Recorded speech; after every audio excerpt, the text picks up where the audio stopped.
জুলাই সনদ বাস্তবায়নের জন্য যে সংস্কার কমিশনের শপথ নেওয়ার কথা ছিল তারা সেই শপথ গ্রহণ করেনি। তারা পর্যায়ক্রমে নির্বাচনের পরদিন থেকে তারা জুলাই সনদের বিপক্ষে অবস্থান নেওয়া শুরু করেছেন, গণভোটের বিপক্ষে অবস্থান নেওয়া শুরু করেছেন। এটা দেশের 70% মানুষ তাদের এই অবস্থানের কারণে অত্যন্ত দুঃখ পেয়েছেন। এই জুলাই সনদ সহ গণভোটের রায় বাস্তবায়নের জন্য এদেশের মানুষ প্রয়োজনে আবার গণঅভ্যুত্থানের জন্য প্রস্তুতি নেবেন।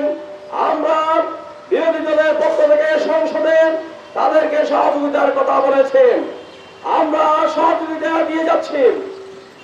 আমরা আশা করব তারা সহযোগিতা নিয়ে বাংলাদেশকে একটা স্থিতিশীল রাষ্ট্র হিসাবে, একটি গণতান্ত্রিক রাষ্ট্র হিসাবে, জনগণের সার্বভৌমত্ব হিসাবে, জনগণের রায়কে মেনে নিয়ে বাংলাদেশের মানুষের আকাঙ্ক্ষাকে তারা বাস্তবায়ন করবেন। এটা যদি না হয় বাংলাদেশের মানুষ আবার ঘর থেকে বেরিয়ে পড়বেন, আবার রাজপথ দখল করবেন, আবার আন্দোলন শুরু করবেন।